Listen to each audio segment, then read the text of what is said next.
And welcome, episode one, Gruntcast. We haven't actually thought of a name yet for it, but this will do so far. So we are here with founder, daddy of Grunt, Mr. Shane. So why we've decided to create this podcast and go a little bit deeper into what you guys maybe know of us, if you've been a part of the journey, if you've been a part of the gym, maybe a part of the SUPs, go a little deeper into our story and what's led us here. And that's the whole reason why we want to create this podcast, is because we're going to dive a little deeper into the more education and how everything runs, and how to go deeper, I guess, into our story and give you guys a mixture of our story mixed in with education so it can help you get better and understand more about fitness with our brand. So starting out, we're going to go through both of Shane and I's journey. To kick it off, Shane, give us a little 5-minute origin story of what led you to supplements, what led you down the Grunt path, why Grunt,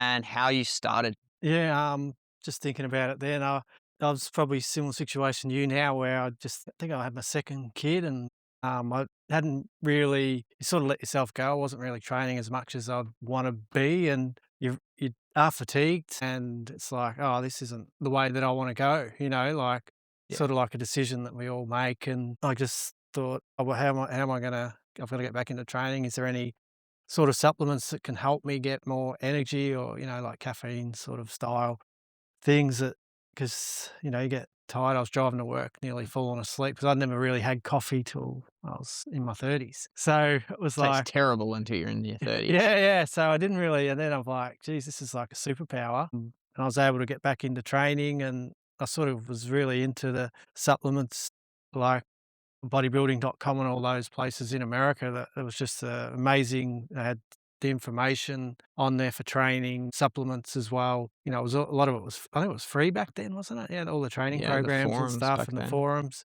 And I was like, oh yeah, and got into that with training and then started buying supplements from there. And I thought, I'll buy a heap because it was a lot cheaper than Australia. And I thought, oh, I'll see if I can sell it. And then got on eBay and I think my wife said to me that, oh, you'll never sell that. And yeah, it probably took 2 months and I sold a box and then you work out what sold quick and you kept buying that and yeah, and then that's sort of the origin of how I got onto eBay and started selling supplements and I was using them and trying them myself and sort of got me back into training and just sort of, yeah, grew from that. So Yeah. back then, supplements were the wild, wild west. Like I would be guessing from the story of bodybuilding.com, it would be like pre 2015. Back then, there wasn't a lot of information. There was no social media like there is now. Subs were relatively new. Even when I entered into the industry, it's like I kind of remember the very early versions of supplements, and you only find them from people in the gym. Like people would recommend them. We had the Jacked, the No Explode, which were pretty much like watered down levels of crack. And so it was definitely the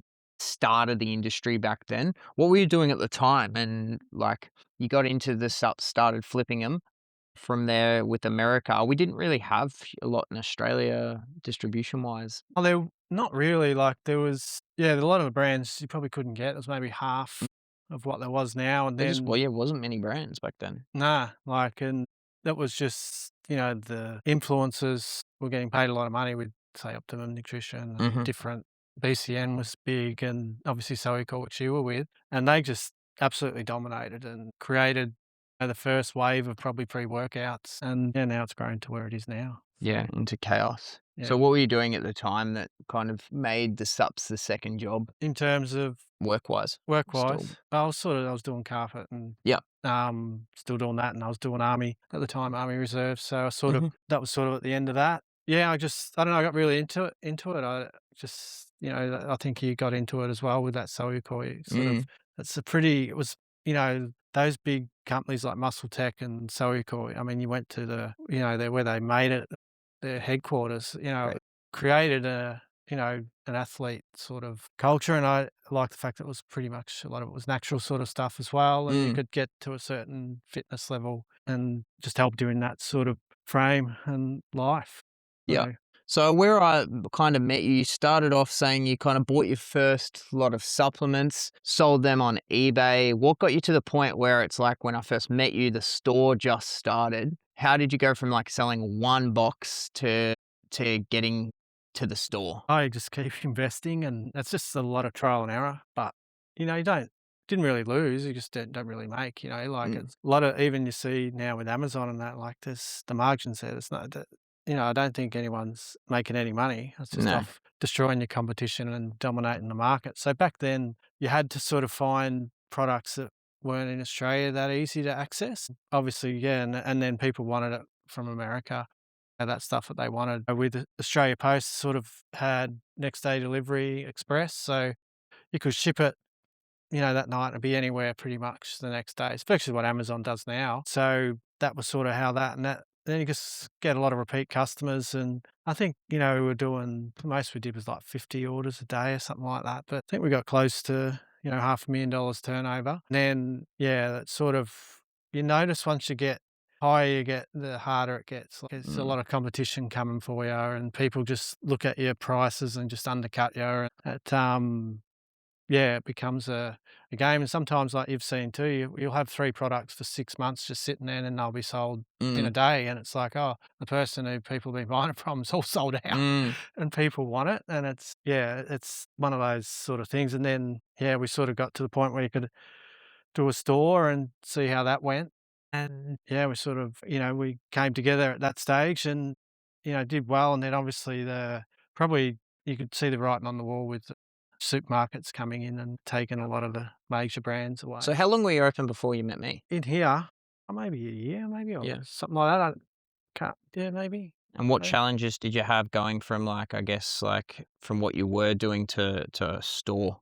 Well, store-wise, obviously the biggest challenge is probably being here and, obviously, knowing the products and what Mm, people, a lot of people, you go to the supermarket and they go, I bought this protein and, it's concentrating, yeah, and then you've been selling them isolate, which is a lot better product. And, they're just going off price point yeah. and, not buying probably stuff that is suitable for what they want. Mm, A lot of bit different. Everyone has different issues with protein yeah, they're coming in for absorption and education yeah. for a So I guess supplement store. that was probably the thing when you come in and, I think you sort of provided that as well. And, when you train the staff up, if they stay long enough, they can, do that as well. But yeah, that was sort of the main thing. Yeah. Yeah. And then where'd you come up with grunt? When did grunt come in and why the terminology grunt? It was just, obviously I was in an infantry unit and that was the grunt thing and very passionate about that. And I was sort of like, So just explain grunt for, like, inventory. infantry sort of as the toughest people in the military, and it's sort of like they do all the hard work.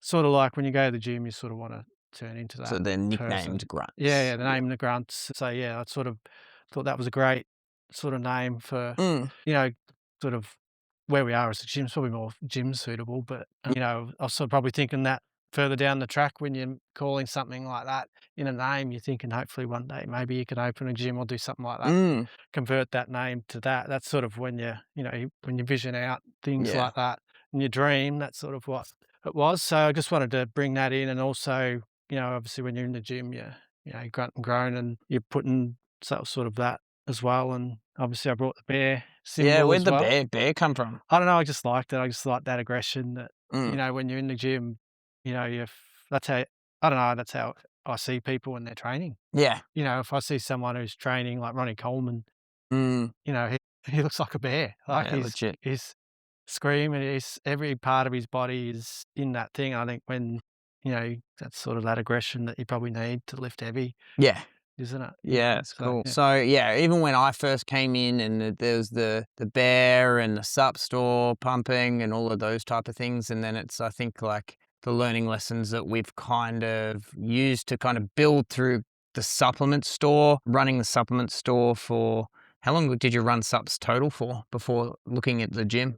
On the gym side, probably wasn't something I thought about when I got this place, but it's something that you dream about, I guess. Mm, And I did talk about it with you before we did do it, like probably a year before, maybe.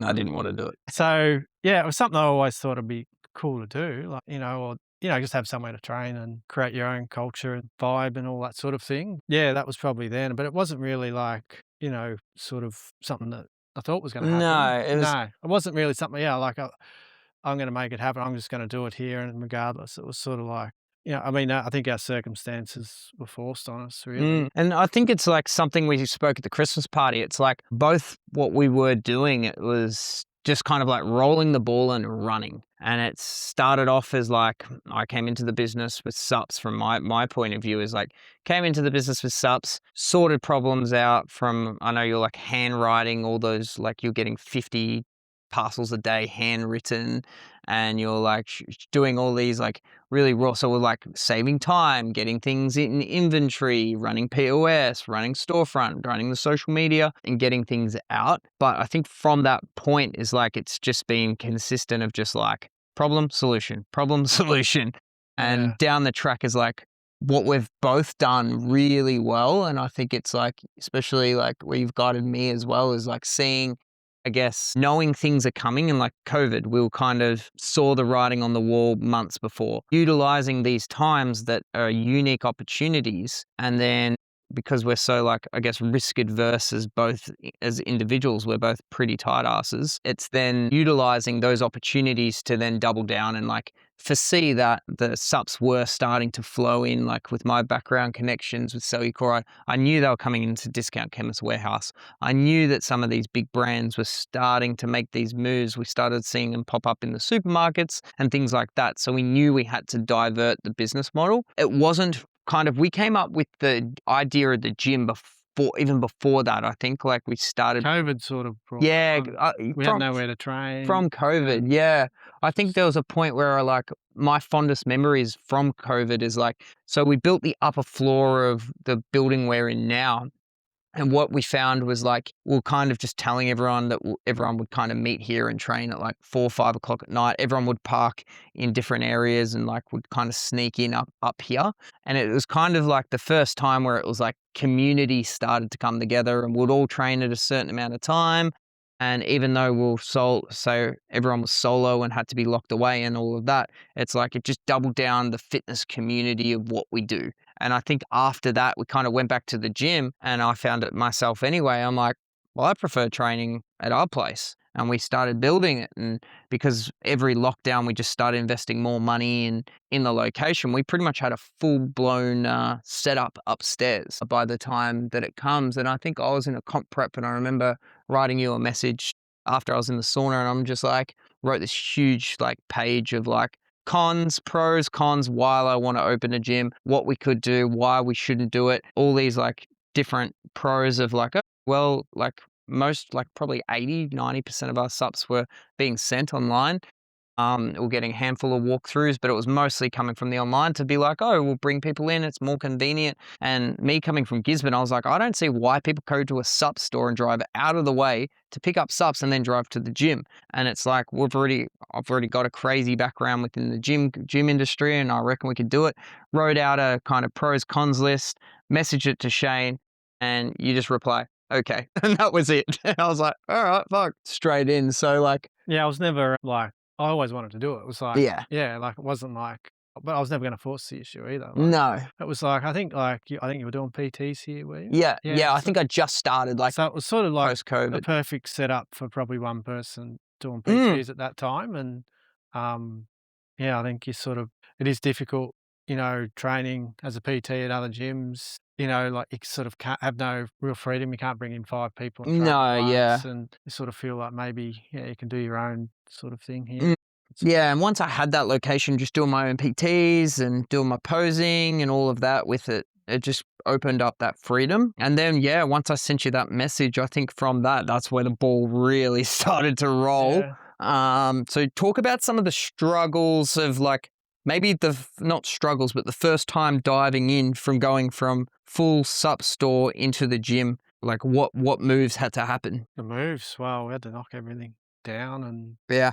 all that sort of stuff, and we'll order equipment, yeah, and all that sort of stuff. So I remember pretty much, I think it was around Christmas time because we were closed for a certain amount of time. And we ended up just inquiring about pricing for equipment. And then it's just like, here's the price. Do you want to put a deposit down? And I'm pretty sure you're just like, yeah, stuff it, let's go. And like, what we learned is like, you have to go through all these hoops of like planning permits and all of that. We ordered our equipment before any of that came. So it was like, this has to happen now. Like we're all in. We were in a fortunate position where like SUPS was providing enough to be able to add a little bit of capital. So then it wasn't, I guess, as much of a sting. But then again, we just kind of went all in straight from the It start of is just, costly opening a gym from oh, scratch, massively. like, Yeah, I 100%. can't see many people under $300,000, Mm, and, probably between 3 and 500 is probably realistic mm, for a similar setup to what we've got, yeah. and then, obviously, if Then you you got go bigger, ongoings. Yeah, you're exactly. looking at millions, so Yeah. So then what we did is we ordered the equipment. And I just remember hiding all the equipment in the back so no one else saw. We had like push all the SUPs into the front room as we kind of had to demo, get everything out. The building was half carpet store, half supplements with SUP storage and like our own little PT setup at the time upstairs. So it was just kind of working out the navigation between like both. We both run businesses, but we're not like business people. So I think it's just we're finding that it's like we're in the business of fitness, not the fitness business of consistently like working out, all right, this is what we need to do here. We need to get the building up to scratch. We need to do all these hoops and be able to actually, I guess, run. From that is why we created, I think, something like so different is because we could build it the way we wanted to. It wasn't like just a random gym that we had to follow this blueprint. It was like we made it pretty much all of our business of what we've done together is we've pretty much made it from scratch. yeah, I don't think either of us would have followed the brand, like, being told what to do is really not No, something that we like, either of us. no.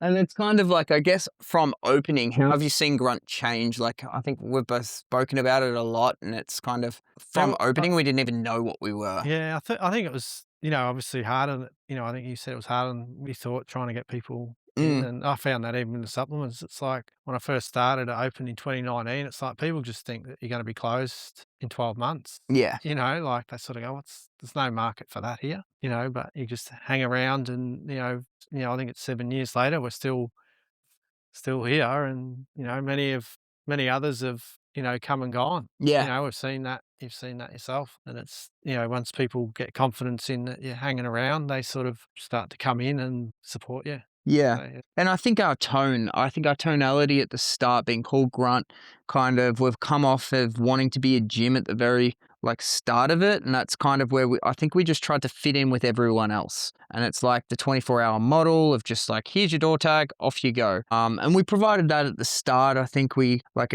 again, being a very pretty gym, the way we've done that, we attracted kind of a lot of kids through. And then very quickly, we're kind of working out that like, what our strengths are is our coaching and the people we can attract, our coaches and the people in the room, the culture that was built from very early on, how everyone talks to each other, and it's very different to a volume level gym. So it's like I think we felt the temper. Well, even better, it's just like we wanted it to be a place we wanted to train. And at the very start, I think there was points where I was like, God, I don't even want to train here. What have we done?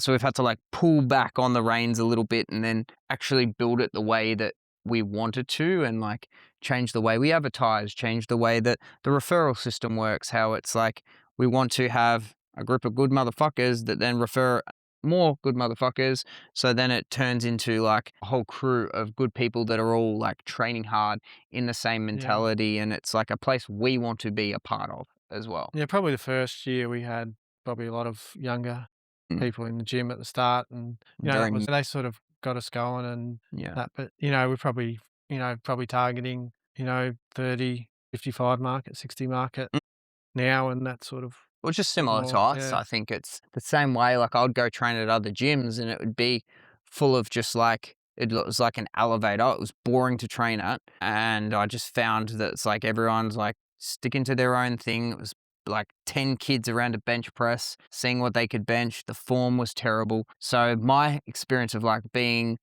like in the fitness industry and understanding technique and people injuring, I'm like going and just like shaking in my boots, like walking through some of these places and getting eyeballed and all of these other things. So it wasn't a good experience. So I think like having a place where it's like, yes, our coaches will pull up. We really have to teach gym etiquette. And then we've kind of, and it was funny, like talking to Rick the other day, is it's talking about how our coaching and all of that stories, it was just in general passing. And he goes, God, it's like, it's actually works out pretty well with the coaching and all of this." And I go, "Yes, motherfucker, it's because we planned it like this from the start." Yeah. Like, it wasn't an accident. It's like we kind of had the vision of what we wanted, especially going from like, because I would say we had that with subs. Like, people would come in and we started building, like, they'd come in to have a chat to myself or yourself, and the kind of, I guess, brand we held with the people of like dropping stuff off to them and giving them their education, because it was subs was so confusing. Again, there wasn't a lot of social media.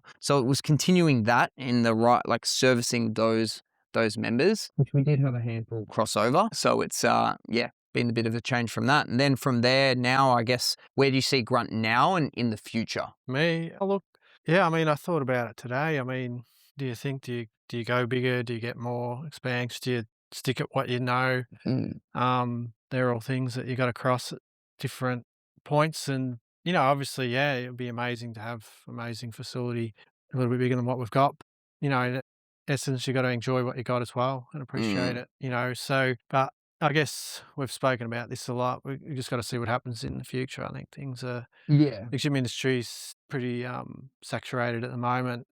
I don't think everyone's going to be here in a few years. It's just seeing where the opportunities lie, and is it worth investing? Like, as I said, another place can set you back another $500,000. Is it? Exactly, with everything Yeah, to it's do the like, future, it needs to is make it sense. worth it to go? Well, what's the point? We've got this. Mm, Are you going to double or triple your people there and mm, make it viable? It's a risk that, something I don't know what you think, but I guess you just got to evaluate things yeah.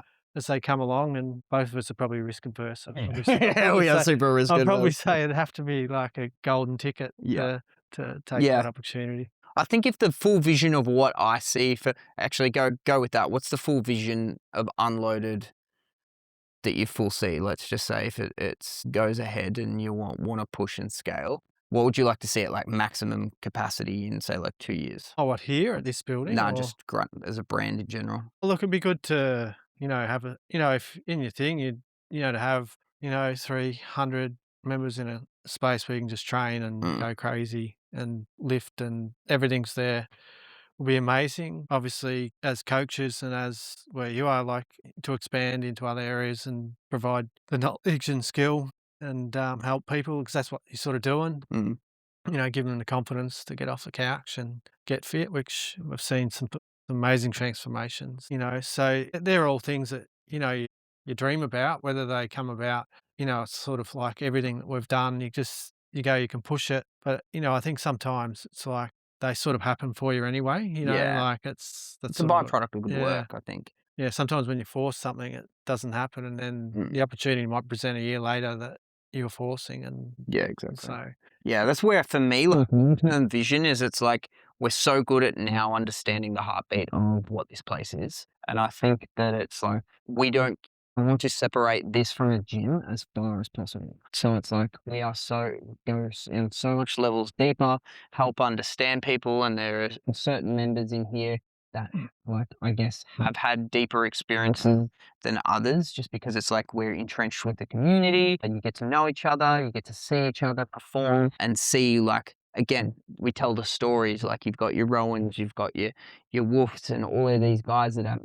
having crazy they're just different people from when they were. And I think for me, especially over time, that's what like gives so much value to me. It's like money's always there and it's always good, but it's just a byproduct of being able to, I guess, like be successful to continue the growth and continue to help. My main reason I got into the industry was to like help the obesity epidemic. So it's the same thing. One person can't do that. So now it's teaching through, I guess, like our clients, and getting them to help those. Their kids are going to look at food in a different way. If we can alter that over scale, that would be like my true dream of where like Grunt would go. And again, it is community driven. Like I always call this the community gym. This is you guys can control the music. You guys create uh, the atmosphere. We kind of give a location and structure it, and then the rest is it's like we're taking on a lot of advice from other people, listening to feedback, adapting things, looking at things in different ways to create. This is everyone's home gym. This is a place that you should come to be comfortable and then like learn to grow and get as much out of it, not just from the trainers or us, but the people that you are surrounded by as well. So that's something I think, like Shane says, it perfect. I wouldn't like to do a volume gym that's just like kills that in like zero heart, no feeling, but scaling something of what we have here. And this is like the starting essence of like something special, which I think we can grow. And that's adding more into the community, adding more into different levels and making sure that like each and every one of you guys are heard from. And again, you guys have so much value as well to put into like the Grunt Cup. It's not just so I think scaling that on the long term is definitely where I could see the next kind of 2 to 4 years. In saying that, time is we have a billion ideas and limited space and time. Yeah. But that's where I can see it going. And for us, it's the gym phase has only been 2 years. So to build what we have, and we kind of say this first 6 months was just a bit bumpy trying to work out what we are. But I think more than ever now, it's like become clear. And then the launch of this kind of stuff, telling our stories, getting the members in to tell their stories is going to help cement, I guess, us from just your normal pieces of Well, that's equipment in a room. probably where we've been successful is our adaptability to change. A 100%. lot of Yep. those companies that are stuck in their franchise models Mm, can't change. And, obviously you've seen we've got a full high rock set up mm. now, and 12 months ago we didn't, I you would have know. spat on it. So it's like it's just, I fought the whole way yeah, through yeah, getting yeah. high rocks, but it does look good. But And now I use it. and that's the thing, like, it's just Yeah. being able to go, well, here's the market that's taken off. Mm, If we don't hit it, you miss that opportunity, and mm. it's something that you can add on to things, and it is good training in Yeah. different aspects. So, How would you say, like, our partnership works and the pros and cons to that? yeah, well, it's just I guess, we both neither of us are full time, so No. I guess it's where we are as a business. Like, if you grow, you sort of got to grow it to full time. You know what I mean? Mm. Like, but neither of us probably want to sit in a gym full time. It's not really our sort of No, I think we're thing. too creative. Yeah, yeah. Like, so we like to do, a certain amount of hours and then float out and do other things, fill your cup, and I guess that's what we've created. Yeah. But yeah, and that's sort of what, yeah, I mean, Jake, when I first met him, was, interesting. He used to get out and he'd be doing something every day, like Mm. surfing, skateboarding. You go, "Where's Jake?" And there he is. Look at his social media. He's skateboarding here. So when's he coming in? But yeah, like, obviously, yeah, it's changed a little bit now. It's a bit more serious, and you've matured as well. So I guess we sort of just bounce off each other, and Mm. try and, we're both pretty free sort of people. We don't, want to put pressure that we have to do this right Yeah. now, and that's probably the good thing. Is it's like it'll happen when it happens. That's where, like, my advice for anyone that's, like, partnering in gyms or things like that is it's like, we're so well because we're, like, yin and yang in certain areas, but then we're, like, consistent on the same vision. So what I kind of look at it is it's like, and like that we've gone through like so many things without like the pressures of the business and struggles that it's like there's no freaking way I would have done it by myself. So it's like having someone else there to push you, to keep you on the track, to make sure that it's like, okay, it's not that bad, like we've got to spend the money on this or we've got to do that. And I guess like a Hinox is a perfect example. I probably wouldn't have pushed that, and then it's kind of like Amana comes on board and it starts working, and it's found a space within the gym. Like I've had ideas as well that you've had to like before, like any of the places in Torquay open, but like a recovery place that we're looking at one point on like fully investing a couple $100,000 on a recovery, and you're just like, no, too risk averse. Like having both, I think similar. We're both not full spenders. We're both not like one risk adverse, one not. We have to like convince each other of an idea. But then also, I think the best thing like on your side is it's like there's no stop either. Like it's not just like, nope, don't like it, cut it off. Yeah, I guess we got that, with the protein. Like, we sort of had to Mm. make a decision on that. Sort And of, that was your baby as well. that was hard to make a decision on. Like, it's sort of like, but it sort of gets made for you when you can't, Yeah. have reliable people and different things. So you're like, And well, costs going up. costs going up, and you're like, well, it's got to be. We can't be focusing so much time on this for, and you got two flavors. You Mm. just buy someone else who's got 14, and it's Yeah. sort of. It's probably more a viable. yeah, it's better, and they got it consistently, and, Yeah. you don't have to stock half a ton or whatever of it at one time, so just sort of they're just things where you gotta adapt and see things and, Mm. And I um think where we've done well is it's just like, what's best for the people? Like all my brands and like AbleFit, I've always done the same thing is like, what's actually going to, there's always the money route, but what's actually going to suit the clients the best? What's going to be that? And I think because we've always been client first, it's what makes the most sense. I remember one time that I tried to change the best like angry bear to a smiley bear. And it was like in the very first thing, I was like, oh, on a media way, like it's too scary. It's gonna not attract females. This is when we're doing protein, and I was like, let's do smiley bear, and Shane's like, I don't know about it, but let's try. And I put it on a Facebook poll, and it was like 100% no. I was like, all right, there we go. People have chosen. well, you don't really know till you do something and then you realise it's either gonna work or it's gonna fail. Yeah, and some of your ideas are good and some Some are not. some are not, so They but seemed that's the good at the thing, like, time. when you own your own business and, anyone out there who's doing this, you don't wanna overspend, you wanna, like, take a little low risk on an idea, and then if it works, then you can push it harder. If it doesn't, then, you haven't overspent on something and have to throw it out or eat 50 bags of protein 'cause it Consistently stays wear the horrible. clothes. Yeah, yeah, wear the clothes that no one wants. Yeah, yeah, So 100%. So they're kind of our origin stories, where we go and where the future is. So we're hoping to kick this podcast over and have a lot more episodes, not just hearing from us, but hearing from all the trainers, hearing from different stories that we have learnt. If it doesn't have to be purely fitness, it can just be random talking and just ideas. I think we were going to really kind of take this to see where it goes and add in live podcasts, more community seminars.